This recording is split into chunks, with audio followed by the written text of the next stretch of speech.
Saludos, hermanos, que el Señor les bendiga. Saludamos al pastor Alex también.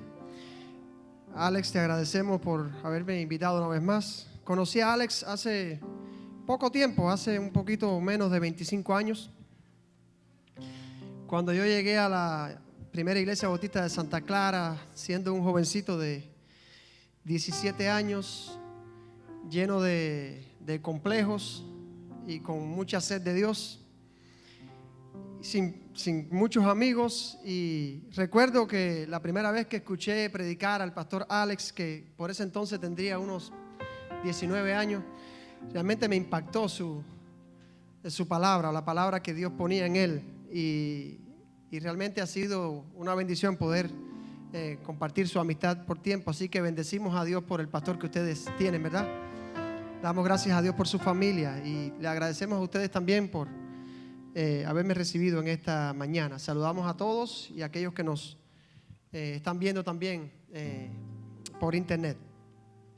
La palabra del Señor nos dice en la primera carta del apóstol Pedro, capítulo 2, versículo 9, tal vez un texto que muchos, creo, conocen, cuando dice: mas vosotros sois linaje escogido, real sacerdocio, nación santa, pueblo adquirido por Dios, para que anunciéis las virtudes de aquel que os llamó de las tinieblas a su luz admirable. Otro texto que tiene que ver con este también, que me gusta mucho, está en el libro de Apocalipsis.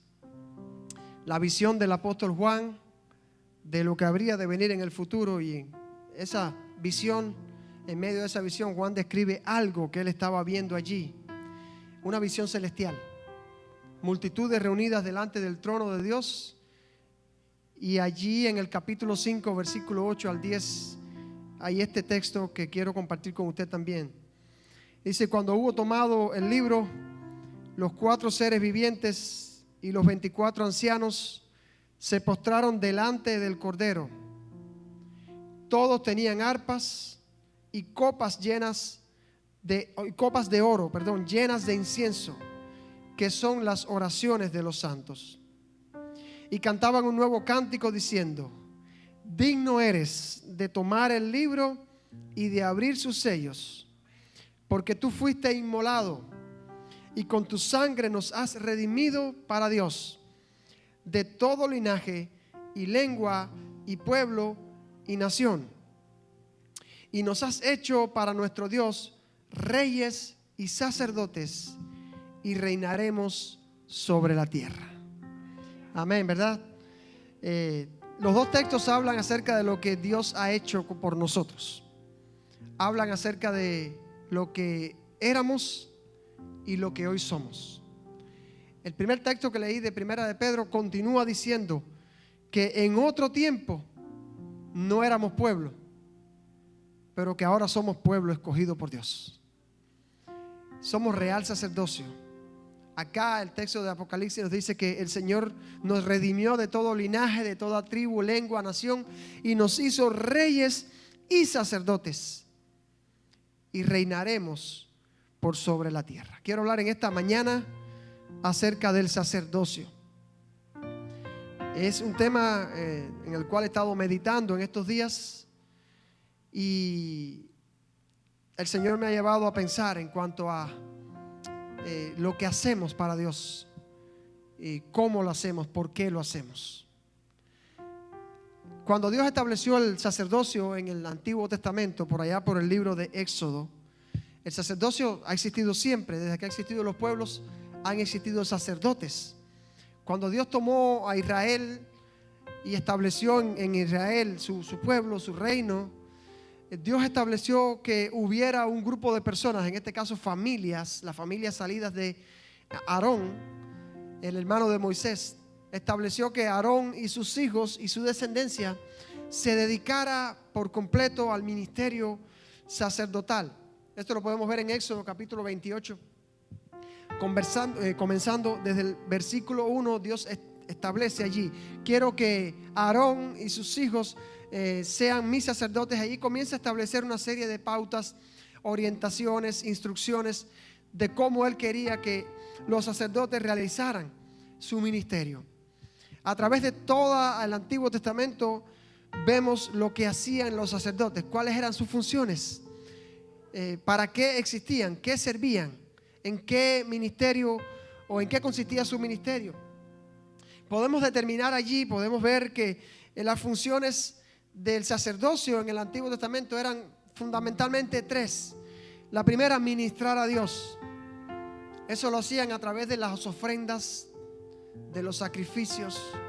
Eran las personas escogidas por el Señor para que pudieran acercarse a Él, entrar al tabernáculo, entrar al templo y ofrecer el sacrificio que demandaba. Esto es lo que se llama ministrar a Dios. En el libro de Juan, el Evangelio de Juan, vemos que al principio del libro de Juan se habla de un sacerdote llamado Zacarías, el padre de Juan el Bautista, el cual entró según su turno, dice, a ofrecer el incienso, y allí recibió al ángel Gabriel, o se le apareció al ángel Gabriel, que le dio el mensaje de que sería padre de Juan el Bautista. O sea que el sacerdote entraba al lugar santo, o entraba al lugar de la presencia de Dios y ofrecía el sacrificio, ofrecía el incienso. Eso se llamaba ministrar a Dios. Esa era parte de la adoración. Esa era la función fundamental, número uno, del sacerdocio. La segunda función era interceder por el pueblo. Era el encargado de ofrecer el sacrificio que servía como mediación para que el perdón, la misericordia, la gracia de Dios llegara a todo el pueblo. Como todos sabemos, el sacerdote entraba a ese lugar santísimo en el día de la expiación, ofrecía un sacrificio pidiendo perdón primeramente por sus propios pecados y por el pecado de todo el pueblo. Y era a través de ese sacerdote que Dios respondía al pueblo que sí, que sus pecados eran perdonados y que sus misericordias eran extendidas. Y eso lo hacían cada año, una vez al año, en lo que se llama el día de la expiación, o Yom Kippur en hebreo. También ofrecían una serie de sacrificios que tenían que ver con la intercesión, como por ejemplo cuando un leproso estaba siendo sanado de lepra milagrosamente, tenía que presentarse ante el sacerdote lo examinaba y decía: tú estás sano, ya puedes unirte al pueblo nuevamente. Y era como una manera de demostrar de que el sacerdote era un intermediario entre Dios y el hombre. Y una tercera función tenía que ver con el ministrar al pueblo. En otras palabras, era el sacerdote el encargado de guiar al pueblo a la adoración a Dios. Fundamentalmente eran estas tres las funciones. En el Nuevo Testamento se nos dice que con la iglesia ya el sacerdocio desaparece como un ministerio ejercido por algunos para llegar a ser parte de la misión de todo creyente en Jesucristo. Estos dos versos, estos dos textos que vimos nos dicen de que la función del sacerdote hoy es dada a cada uno de nosotros. Todos nosotros somos linaje escogido, real sacerdocio, nación santa, pueblo adquirido por Dios. Todos somos real sacerdocio, así como el texto que leímos también de Apocalipsis dice que el Señor nos hizo a todos reyes y sacerdotes. El sacerdocio universal del creyente es un principio, una doctrina que sustentamos los creyentes, la cual dice que todos nosotros tenemos el privilegio de acercarnos a Dios continuamente, sin necesidad de un tercero, de un intermediario. Cuando Jesús murió, el velo del templo que dividía el lugar santo del lugar santísimo se rasgó de arriba a abajo, y esto es una señal, y luego el escritor de Hebreos nos explica de que esto significa de que con la muerte y resurrección de Cristo, el cual era no solamente el último sumo sacerdote, sino también la ofrenda misma, hoy usted y yo podemos acercarnos a Dios libremente, sin necesidad de que otra persona lo haga por nosotros. Esto es un privilegio, hermanos. Esto es una bendición que solamente los creyentes en Jesucristo tenemos. Solamente aquel que ha experimentado el nuevo nacimiento y una relación personal con Dios por medio de Jesucristo puede entender el privilegio que esto representa para nosotros. Ahora bien, el énfasis que en esta mañana yo quiero hacer tiene que ver con el hecho de que ya que somos hechos linaje escogido, ya que somos hechos pueblo de Dios, ya que somos hechos sacerdotes de Dios, y ya que las funciones del sacerdocio nos es dada a cada uno de nosotros, quisiera exhortarnos en esta mañana, así como mientras preparaba o estudiaba este tema del sacerdocio, como que Dios me movió a enfatizar en mi vida en el hecho de que no solamente se trata de hacer, no solamente se trata de entender que hoy yo soy un sacerdote de Dios y yo tengo que hacer estas tres funciones: adorar a Dios, interceder por las demás personas y ministrar a las demás personas. Eso es algo que todos nosotros entendemos. Pero más allá de eso, el Señor me llevó a reflexionar en mi vida lo que muy sutilmente ocurre a menudo, no nos damos cuenta. Y es en el cómo. En el cómo hacerlo. Sabemos que tenemos que hacerlo. No siempre lo hacemos. O no lo hacemos con la frecuencia con que tenemos que hacerlo. Pero a veces también ignoramos el cómo hacerlo en lo interior.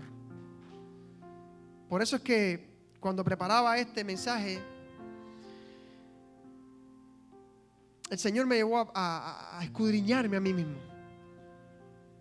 Y me llevó a hacerme dos preguntas, que son las que quiero compartir con usted en esta mañana. La primera pregunta, con relación al sacerdocio, es: ¿cuál es el contenido de mi corazón?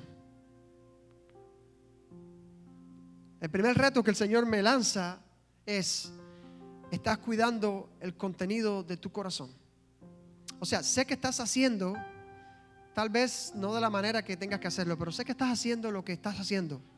Sé que eres un sacerdote porque estás orando, adorándome, sirviéndome, estás ministrando a otros, estás intercediendo por otros, pero la motivación es la correcta. El contenido de tu corazón es el correcto. Si usted piensa en eso, tal vez usted se pregunte: ¿y será posible que yo pueda hacer todas estas cosas con una motivación incorrecta? Sí. Sí, definitivamente sí. Usted puede hacer las cosas para Dios, pero no hacerlas con la motivación correcta, no hacerlas con un contenido en su corazón apropiado. El apóstol Pablo encontró este fenómeno en la iglesia de su tiempo. Y en la iglesia de Filipos, que dicho sea de paso, era una de las iglesias más excelentes que podemos encontrar en el Nuevo Testamento, Pablo continuamente alaba la iglesia de Filipos por su fe, por su testimonio, por su servicio, por su amor, por su gozo. De hecho, la epístola a los filipenses se conoce comúnmente como la epístola del gozo. Pero Pablo, en medio de esa excelencia de esa iglesia de Filipos, encontró un problema sutil pero grave. Es el problema muchas veces de la motivación. Y Pablo define tres actitudes allí en la iglesia de Filipos que un predicador que leí hace tiempo le nombró los tres espíritus malignos de la iglesia. Cuando hablamos de espíritus nos referimos a actitudes, a posiciones, a motivaciones malignas, dañinas. Y estos tres motivos alguien los definió como el espíritu de contienda, el espíritu de vanagloria o de orgullo y el espíritu de crítica, que existen. Y Pablo identifica estos espíritus diciendo así en el versículo 3 del capítulo 2: nada hagáis por contienda o por vanagloria. antes bien con humildad. Nada hagáis por contienda o por vanagloria, antes bien con humildad. Existe la posibilidad de que alguien esté sirviendo a Dios, haciendo las cosas para Dios, pero con una motivación incorrecta, con el espíritu de competir con otra persona. Hago las cosas que las hago, pero las hago lo mejor que pueda, pero no por Dios, sino porque hay alguien aquí que está compitiendo conmigo y no me puedo dejar pasar por arriba. Está el espíritu de vanagloria o el espíritu de orgullo, muy sutil, pero presente en todos nosotros. Lo hago para ganar reconocimiento, lo hago para que me vean, lo hago para que me aplaudan, lo hago para que me celebren. Y está el espíritu de crítica, que es aquel que protesta por todo, aquel que cuestiona todo, aquel que dice constantemente: si fuera yo el que lo estuviera haciendo, habría hecho así. Entonces Pablo, en una iglesia como la de Filipos, identifica que habían personas que estaban siendo guiados por una motivación incorrecta en lo que estaban haciendo. Pablo dice: ruego a Evodia y a Síntique que sean de un mismo sentir. Había contienda. No sabemos hasta qué punto, pero había cierta contienda entre dos siervas del Señor de aquella iglesia. Pablo define ahí mismo en la iglesia que, recuerden que esta es una de las iglesias, de una de las cartas que Pablo escribe desde la cárcel. Y Pablo dice: algunos, aprovechándose de que yo estoy preso, han querido tomar ventaja y comienzan a predicar por contienda, por competencia. Esto es versión mía, pero es así el mensaje. Ellos creen que porque están haciendo esto de esta manera van a hacer que yo me sienta más triste en la condición. Yo sencillamente quiero decirles que sea por esta contienda o por la otra, por esta motivación o por la otra, lo importante es que Cristo es predicado. Pablo buscó la parte buena del asunto, no sin antes quitarle importancia a la motivación del corazón. Por eso es que enfatizamos en que no es que somos sacerdotes y tenemos que actuar como tal, sino cómo lo hacemos. Usted y yo somos un sacerdote porque Cristo lo dijo, no porque alguien nos nombró, no porque alguien nos dio una posición dentro de la iglesia, porque tengas un cargo o no lo tengas dentro de la iglesia. Usted es un sacerdote para con Dios donde quiera que usted esté, porque así Dios lo declaró. Usted no necesita una posición dentro de la iglesia para hacer las cosas para Dios y para cumplir con su función. Si usted es un padre de familia, si usted es un esposo, la Biblia dice que usted es sacerdote de su casa. Usted es sacerdote para con sus hijos y Dios le va a pedir cuentas por cómo usted cumple con ese ministerio. Si usted es madre y es esposa, usted también es sacerdote o sacerdotisa para con Dios. Donde quiera que usted esté, en su escuela, en su trabajo, en la calle, en el mall, donde esté, usted es un sacerdote a tiempo completo. Los sacerdotes del Antiguo Testamento eran sacerdotes a tiempo completo. Dios dijo: Aarón y sus hijos estarán dedicados a este ministerio, y ese era su ministerio. Hoy usted y yo somos sacerdotes también. Así que con lo que esto implica, no solamente con el hecho de que usted tiene una responsabilidad y funciones que cumplir, sino con qué motivación lo está haciendo. ¿Dónde está puesto tu corazón cuando haces lo que haces? Pablo decía: todo lo que hagáis, hacedlo para la gloria de Dios. Efesios nos dice en el primer capítulo que fuimos creados y que fuimos salvados, que fuimos hechos pueblo de Dios para alabanza de la gloria de su nombre. Para eso existimos. El sacerdocio hoy es tu misión de vida, es nuestra misión de vida. Para eso existimos. Si estamos aquí, tenemos que pagar biles, tenemos que pagar mortgage, bueno, los que paguen mortgage, tenemos que pagar y pagar, pero para eso usted no vive. Ese no es su motivo de vida, pagar. No se equivoque, esa es parte de la vida, pero usted no está aquí para pagar. Usted está aquí para glorificar a Dios. Y mientras Dios nos conceda los días que nos conceda, para glorificar el nombre de Dios. En Levíticos capítulo 10 tenemos un ejemplo de esto que estamos hablando. Dos de los hijos de Aarón, Nadab y Abiú, eran sacerdotes. No tenemos tiempo de contar toda la historia, pero un día ellos entraron al lugar del sacrificio. Dice la Biblia que ofrecieron un sacrificio, un fuego extraño que Dios no ordenó, que Dios no mandó. Y Dios hizo descender fuego del altar y los consumió y los quemó. Es un pasaje un poco oscuro en el sentido de que no se interpreta muy bien por qué. Sabemos lo que pasó, pero no sabemos por qué pasó. Algunos comentaristas bíblicos dicen, bueno, puede haber varias motivaciones o varias causas, mejor dicho. Una, porque tal vez ellos entraron en un momento, en un tiempo que no era el tiempo del sacrificio. Ese fuego extraño, esa frase fuego extraño puede significar, según algunos comentaristas, entraron en un momento que no era un momento para ofrecer sacrificio. Otros dicen, tal vez el procedimiento que utilizaron para el sacrificio no era el que estaba ordenado por Dios. Otros van más allá y dicen, había una cierta rivalidad entre ellos. Porque dice que los dos entraron al mismo tiempo, cosa que no era así.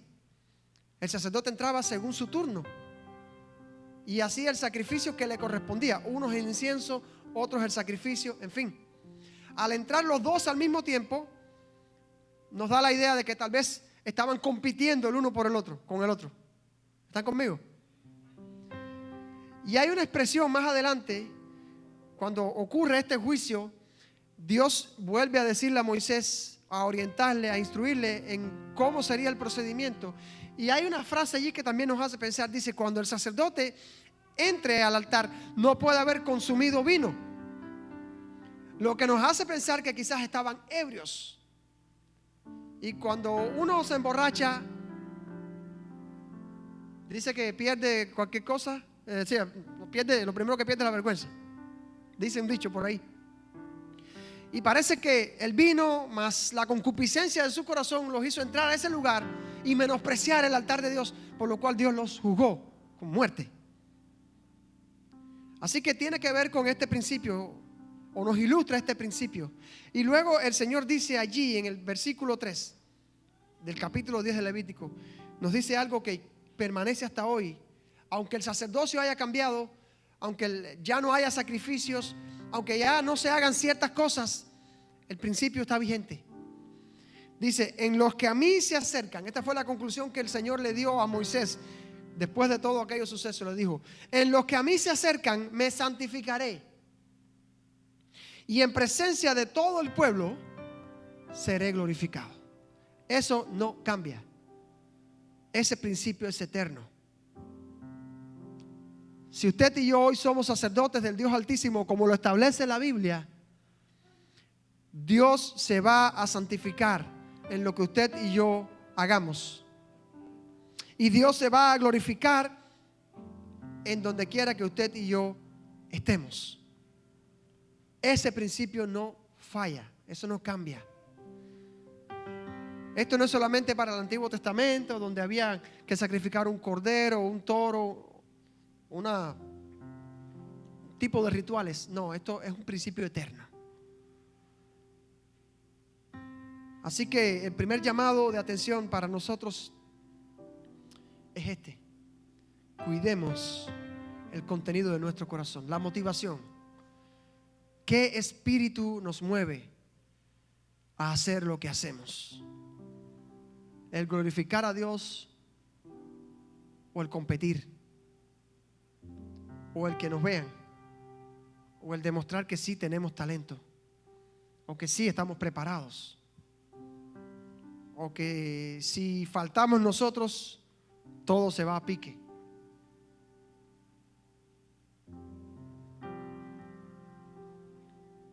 Esto fue lo primero con lo que me encontré cuando me dispuse a presentar o a estudiar este tema del sacerdocio. Fue con lo primero que Dios me confrontó en mi vida. Porque seamos honestos, nos pasa a todos.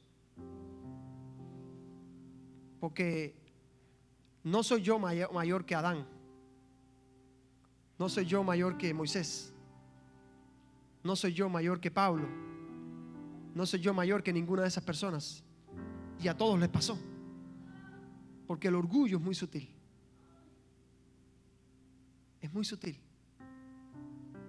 Así que cuidemos la motivación de nuestro corazón.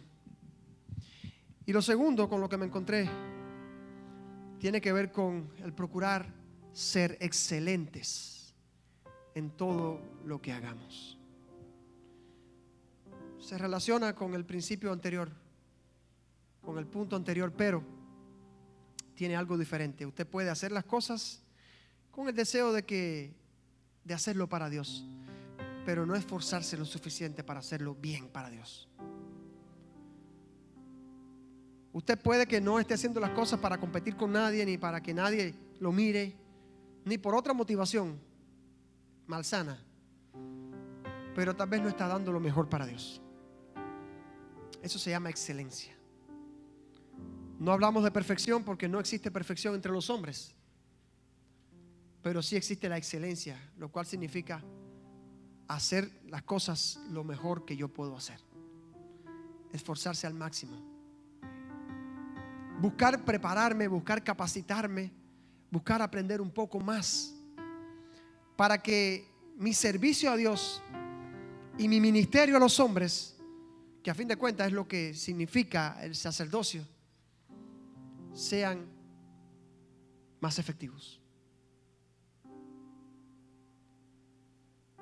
Hay dos ejemplos en la Biblia que tienen que ver con esto también. El primero se relaciona con el punto anterior, pero también tiene que ver con este.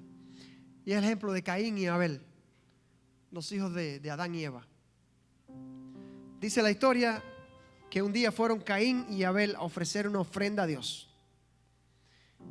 Y dice de la siguiente manera: Caín trajo una ofrenda de las frutas, las viandas, mientras que Abel ofreció lo mejor de su ganado.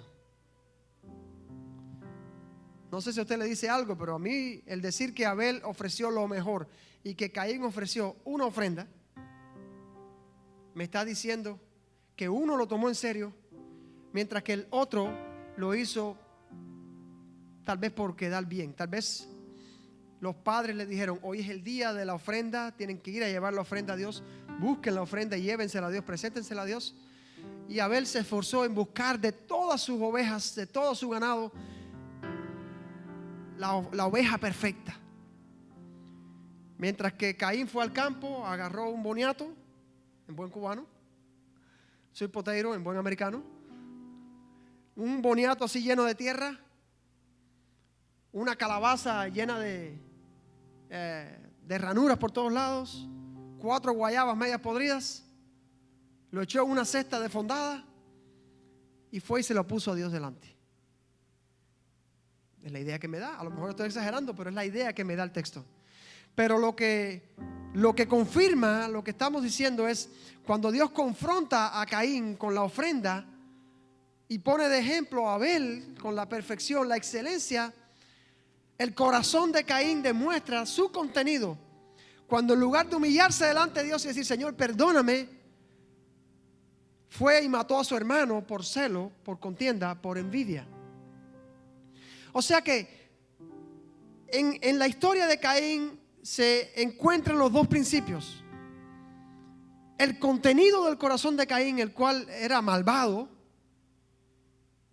y que ha trascendido hasta los siglos como alguien malvado que ni siquiera a nadie se le ocurre ponerle Caín a un hijo.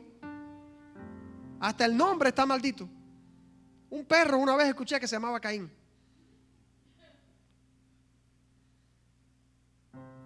Sin embargo, Abel es un nombre tan popular, tan común. Y la Biblia describe a Abel como el primer mártir de la fe. Jesús menciona a Abel como el primer mártir de la fe.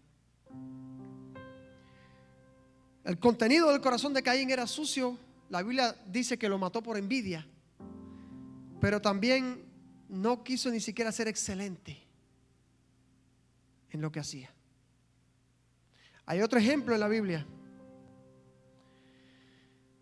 Los sacerdotes que se mencionan en el libro de Malaquías, capítulo 4. Dios reprende al pueblo de Israel porque eran mediocres voluntariamente, y hago la salvedad de voluntariamente, eran mediocres en sus ofrendas a Dios.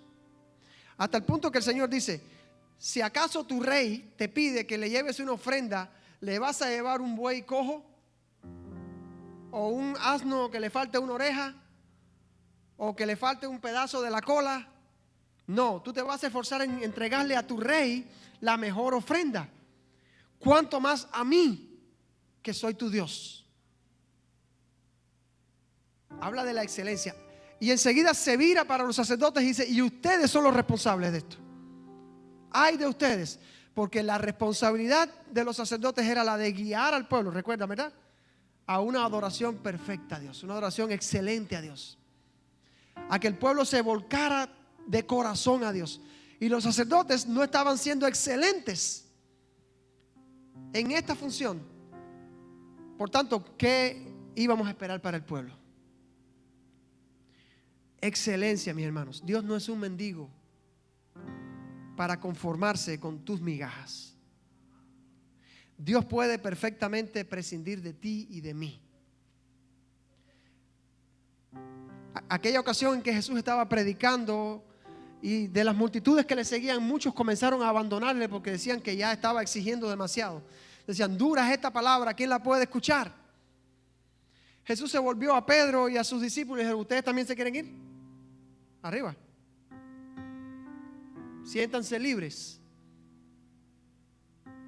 No me imagino a Jesús agarrado de Pedro: Pedrito, no te me vayas, Pedrito, que tú eres lo único que yo tengo. No, ¿tú te quieres ir también? Váyanse. Y fue Pedro el que tuvo que decir: ¿a dónde iremos, Señor? ¿A quién iremos? Si solo tú tienes palabra de vida eterna. Cuando Jesús estaba entrando a Jerusalén, los sacerdotes le dijeron a los discípulos, a Jesús: dile a aquella gente que se callen. Le dijo: si estos se callan, las piedras clamarán. O sea, Dios no necesita de nadie. Él puede prescindir perfectamente de cualquiera de nosotros. Él no necesita. Él no está perdido sin ti. Tú y yo estamos perdidos sin Él. Él no está perdido sin nosotros. Por tanto, Él tiene toda la autoridad para exigir la excelencia. Y yo quiero que nos llamemos a la reflexión en esta mañana en cuanto a estos dos puntos importantes. ¿Cómo está nuestro corazón? ¿Cuál es el contenido de nuestro corazón? ¿Qué es lo que nos mueve? ¿Cuál es nuestra motivación? ¿Y cuánto nos estamos esforzando en hacer aquello para lo cual hemos sido llamados? Quiero concluir ya en esta tarde, no sin antes recordarnos que Él es el dador de todos los dones. Él es el dador de toda la riqueza. Él es el Rey de los cielos y de todo lo que existe. La palabra del Señor nos llama a cumplir con aquello que el Señor dice que somos. Si Él dice que somos real sacerdocio, nación santa, pueblo adquirido por Dios, damos gloria a Dios por eso. Pero dice que Él hizo todo esto en nosotros para que anunciemos las virtudes de aquel que nos llamó de las tinieblas a su luz admirable. Pedro continúa diciendo allí: cada uno según el don que ha recibido, ministrelo a los otros como buenos administradores de la multiforme gracia de Dios. Como buenos administradores. Tú y yo somos administradores de la multiforme gracia de Dios. Estamos llamados a ministrar. No importa que no tengas cargo en la iglesia, olvídate de eso. La iglesia es el mundo. Tu parroquia es el mundo, como decía John Wesley. Mi parroquia es el mundo. Tú eres iglesia donde quiera que estés. Reunido aquí, o trabajando, o manejando, o en el estadio viendo perder a los Marlins. Donde estés, tú eres iglesia. Y recuerda, en los que a mí se acercan me santificaré, y en presencia de todo el pueblo seré glorificado. Corazón limpio, motivación correcta y excelencia. Eso es lo que Dios pide de ti y de mí. Padre, en el nombre de Jesús nos acercamos a ti en esta tarde, dándote gracias por la obra de la cruz. Porque como dice tu palabra, antes no éramos pueblo, mas ahora somos pueblo. Antes no éramos nación, pero ahora somos nación. Y nación santa. Hoy somos parte de ese sacerdocio que forma tu pueblo. Un pueblo de sacerdotes. Queremos pedirte, Señor, que así como el rey David oraba diciendo: purifícame con hisopo,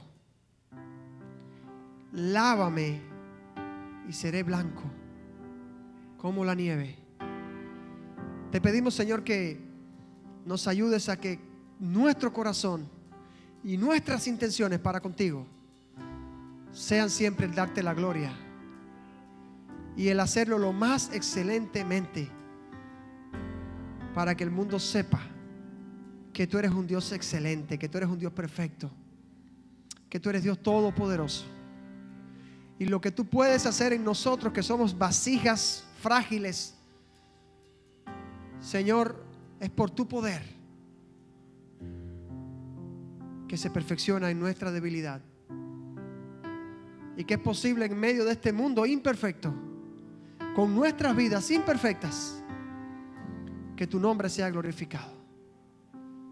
Es lo que pedimos, Señor, y es lo que queremos, y es lo que entendemos que tú estás pidiendo de nosotros. Bendice a tu pueblo, donde quiera que estén tus hijos, Señor, que tu palabra pueda llegar a la necesidad personal de cada uno. Te damos gloria, te bendecimos en el nombre de Jesús. Amén. Dios les bendiga, mis hermanos.